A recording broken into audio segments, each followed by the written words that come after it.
Hi, my name is Amber Wallen, and I'm an MAT program. I'm getting my K through 12 art license. My professional background is I haven't taught in schools yet. I've done a lot of community art classes that I've led or participated in teaching. I used to work at the paint pub that was in Maple Grove. So that was like a paint and sip environment where everybody paints the same thing for 2 hours, except they never come out the same, which is what's fantastic about those classes. I also work as a part-time summer camp counselor at the Golden Valley Humane Society for their education department. And I am one of the resident artists that the Humane Society hires to teach their Paint My Pet classes. So that is very enjoyable. I do have a lot of valuable experience teaching all ages. I think my youngest student was 4, all the way up to senior citizens.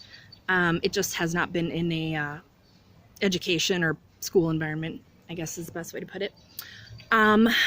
Myself as an outdoor person, I grew up in a family that was big on hunting and fishing, and I was lucky to have a grandparent who lived on Medicine Lake, so we would see her very frequently and go out on the pontoon and go swimming, and I would read a book while everyone else went fishing.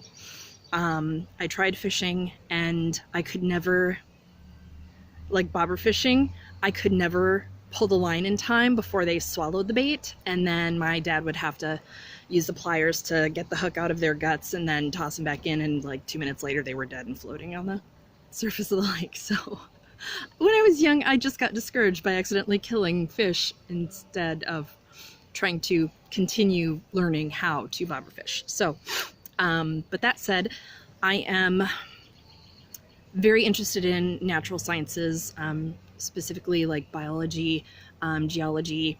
My family is a bunch of rock hounds. Ever since I was very, very little, my parents would take us to Agate Bay along Lake Superior or the Knife River Beach, anywhere along there really, and go hunting for agates. So this is a good example of one with the banding. So that's one of my favorites. And then this is also an agate, but it's got an inclusion of some other stone, which I'm not entirely sure yet what it is. I'm still researching it, but it's got that kind of pebbly surface texture going on. The sun's going down, so I don't really have good light. I feel very good in nature. I feel very calm. And I think that's reflected in my love of ceramics and throwing clay. I haven't been able to do it for a couple of years because I don't have access to a throwing wheel or a kiln. So, but I did take a ceramics class at Augsburg and I really enjoyed it. And I'm not at my home right now, I'm at someone else's house, but I have a couple ceramic pieces that I was really proud of that were reflections of a trip I took back in 2018 to see the redwoods in Northern California. I love photography, birding. I am a birder, I guess you could say. I like to bird. What else? So I'm a rock hound, I'm a birder. I like to collect found natural science objects, which is a very fancy way of saying I'm sort of part of the vulture community.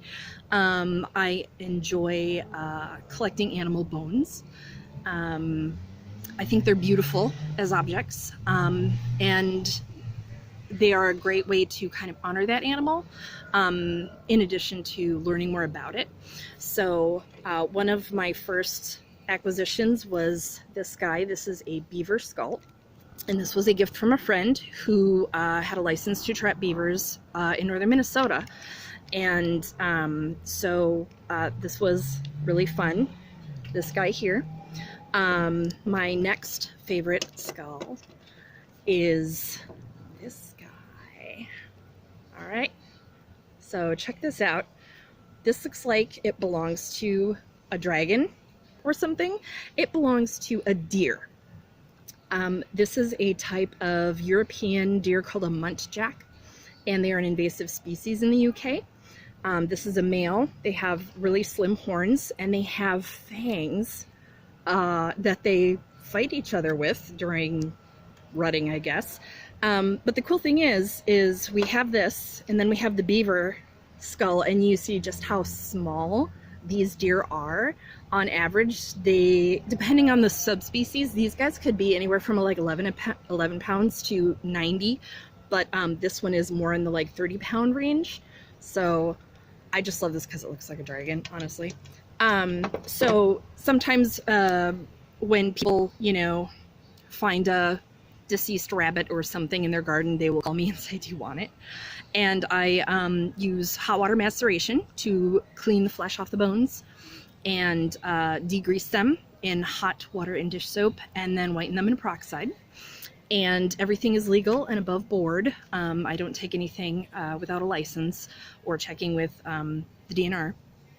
And never birds, unless it's an invasive species like a starling. Those guys are like fair game. They are everywhere and they don't belong here. So so that being said, I really enjoy learning about what we have around us, whether it's in the backyard, in the city, or if it's a trip up into the North Woods, which I know a lot of people don't grow up with that or may not have access to that like I did. I have a family member who has a cabin up north as well that they let me use it from time to time for vacations and just, you know, being up there and doing art and just chilling out.